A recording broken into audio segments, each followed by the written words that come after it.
Alex of Dominion Fest. Welcome to the Razor's Edge. Hiya. So just as an introduction for anyone who doesn't know you or the festival, can you give us some background on you and your role at the festival?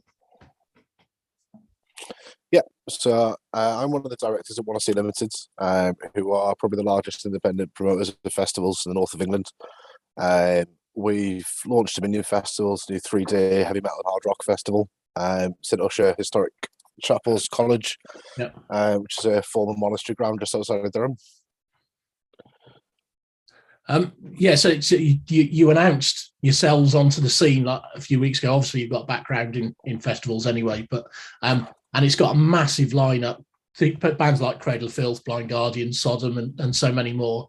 You must be pleased with the bookings you managed to get for the first edition of the festival. Yeah, absolutely. Yeah, I mean, we've got really big hopes for it in future years, and we've absolutely not set our sights small. But yeah, like you said, to be able to bring those kind of bands over the line in the first year is still a real achievement. We're very happy with it. Yeah.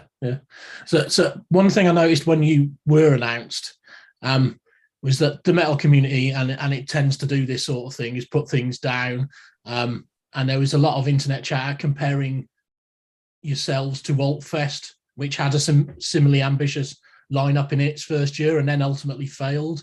So what would you say, or how would you address fans' concerns who were bitten by the likes of Altfest and are wary of buying a ticket for Dominion?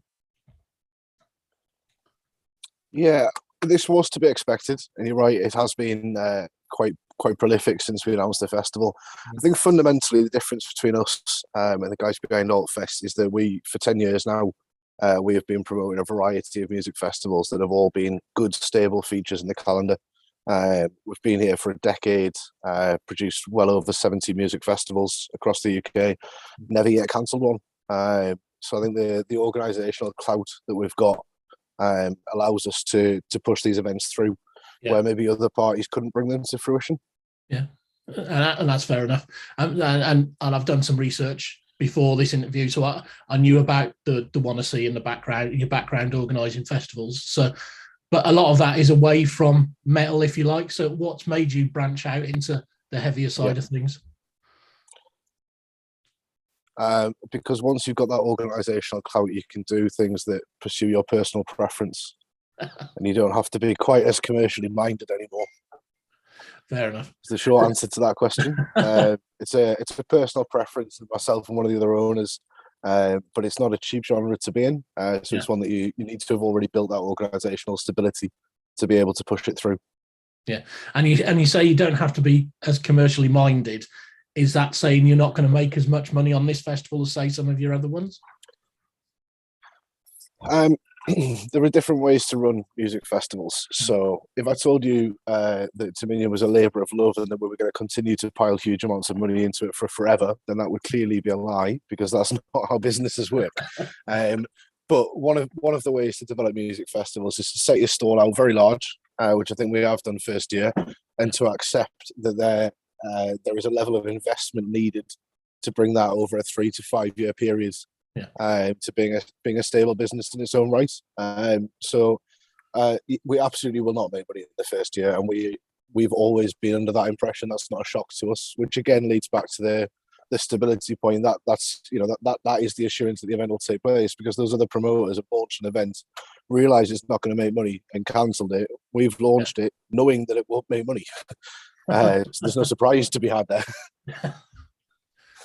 Yeah, and I guess from your other festivals, you got the finances to cover that loss in the first year, to then build for profits, say in the years to come, and a strong festival. Exactly, yeah. If you've got a chain of restaurants who owns 10 restaurants, you can afford to open one and not worry about it making money for a few years. Yeah. If you only own one restaurant, that game is a lot harder. Yeah. So looking at the festival itself, then away from the finances and things like that, so how did you approach putting this lineup together? Did you have a want list of bands?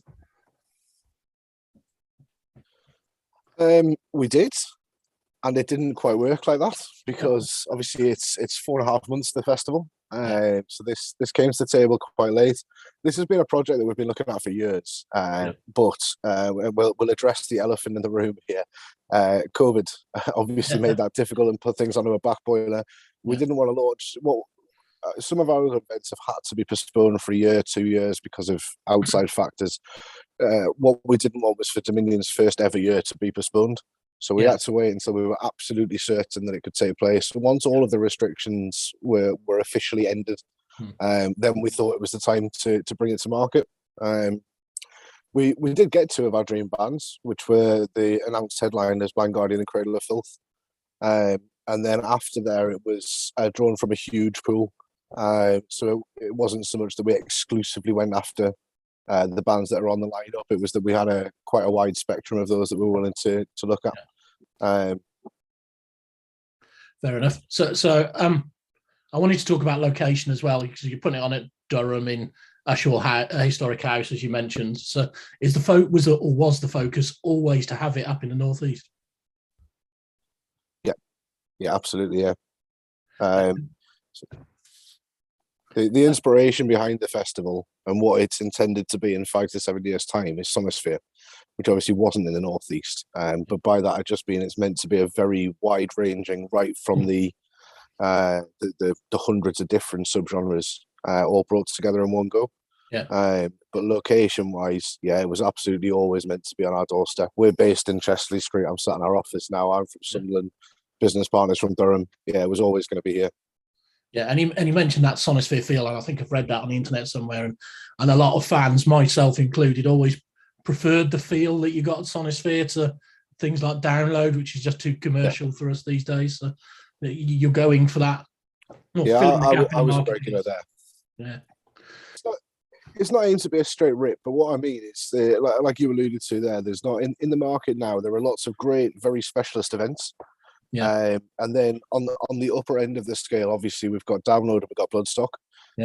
Download to me has evolved into what I see as a rite of passage festival, by which I mean it's on the huge festival map, and it's a brilliant festival, but it's no longer to me the natural landing ground of a middle-aged metal fan. It's evolved beyond that point, and good for them. And Bloodstock, I think, does an absolutely superb job in their sector of the market, but it is very focused towards the heavier end of the spectrum. Does a superb job of that, but we're aiming to go a little bit more wide-ranging in that respect. Maybe therefore not be as superb at delivering that one area, but do a much better job of delivering everything from the old school hard rock stuff to the new wave stuff to the new metal. Yeah. So just talking about other festivals, and I spoke to Wayne at Manifest and asked him exactly the same question a couple of weeks ago. So the summer festival market is somewhat oversaturated now. So you've got festivals like Manifest, Download, Bloodstock, Arctangent, Uprising, Slam Dunk, Stone Deaf, Rambling Man, Steelhouse, Radar, and that's just a few of them. So do you have any concerns at all that any of the other events may impact on Dominion ticket sales, especially as you announced so late in the day this year? I mean, they definitely will impact on it. I don't think I'm concerned about that because, like I said, it just the way we've gone about it is, we knew we came to the market late. We knew people will have commitments already, not just to other festivals, just weddings, holidays, everything else. But we're very much in a 3 to 5 year plan, and from that long-termist perspective, we don't think that the market north of Leeds is saturated at all. In fact, we think it's really underserviced.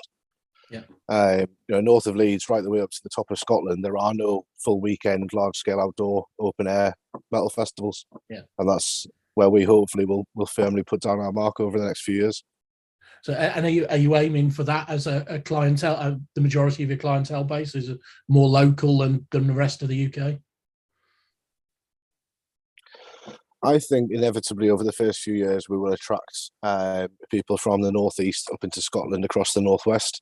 I do think once we spread ourselves out in the next few years to cover the kind of the metalcore, the new metal elements as well. I think that is one thing currently missing in the UK market right the way across the board, and then I think we'll get a national following for that particular area. Yeah, fair enough. So back onto your location. how did you scout out potential venues? You obviously know the area very well, but did you have many venues to choose from to host this? Yeah, we look all over the place. Yeah, but there's lots of different factors go into it. So there's first and foremost, how easy is it to get to? Where Usher is straight off the 167, 2 minutes from Durham. And then there's just simply how attractive is that for a festival? You know, Usher's got that backstory to it. There's lots of interesting quirks to the site. It's more interesting than a straight up field. Yeah, and I've done some research on the venue as well, and it was a place to train priests 200 years ago. So, which I think is amazing. It was, yeah. It's a historic monastery. Yeah, it's amazing considering you've got a band like headlining. I'm glad you appreciate the irony. It's not lost on us at all. It was when I was doing my research over the weekend, and I was just laughing to myself, thinking this is brilliant. So I've had a look at the the venue location on Google Maps, and you seem to have a lot of space to play with. How are you hoping to utilise all that space? Obviously, we're using a lot of the outdoor garden area, the wider estate. The site that we're putting in is obviously a large scale outdoor arena. So that'll be in the field just to the south of the monastery, but it'll sit on that lovely backdrop of all the historic buildings and things. And obviously everyone at the festivals, you know, got all weekend to go and explore all of those areas as well. We'd actively encourage them to go and have a look. Yeah. So what you obviously you'll have a main stage. Are you planning on secondary stages as well? Is there multiple stages that we're having on site? Yep. And so we've got 2 stages in the first year. 2 stages, and then I assume entertainment, food, all of that jazz as well. Yeah, so there's all of the other elements that go with it. So there's the food, the entertainment, the obviously bars. Let's not forget the big one there. 2 stages, video screens going in. Yeah, it's quite a big production for a first year festival. It'll look very impressive. Yeah, and I think I've read online it's that you're selling or aiming to sell 5,000 tickets. Is that the target for the first year? That's the capacity that we've set on it. From a legal standpoint, we could go past that, but we have no intention of doing so. We're quite happy to build things up naturally. Yeah. So then you're looking future years expanding the site, expanding the capacity, and growing organically. Yeah, slowly but surely. Yeah. Yeah, we don't want to flood it. So as we add more stages, more attractions, more entertainment, then we'll gradually take the capacity upwards. Yeah. So what are your plans for future years in growing the festival?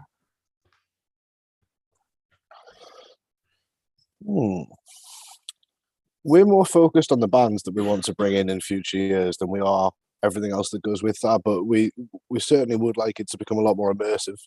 So as we move forwards, we'd like there to be lots of little mini stages, mini village areas to go and explore. Yeah, we're more focused on what event we deliver, and you know, the more people that come to enjoy that in future years, great. But we're very focused on the production side. Fair enough. So you mentioned there what bands you're looking to bring in future years. Are you willing to share any potential names that you'd like to get? Well, that sets our stall out really.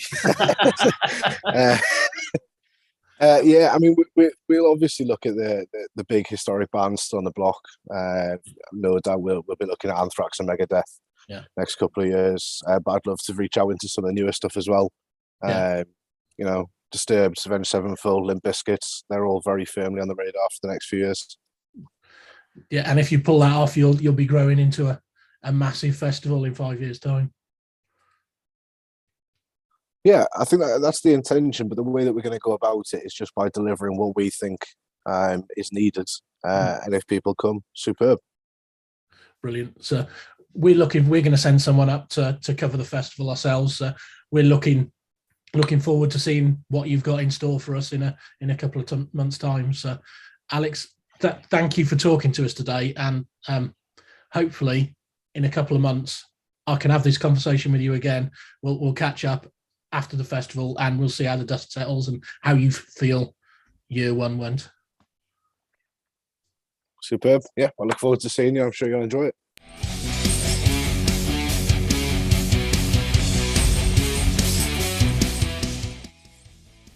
Thanks for listening. Make sure you keep up to date with future episodes by subscribing to our channels. For more information on this podcast, or for all the latest music news, reviews, interviews and more, head over to our website www.therazorsedge.rocks.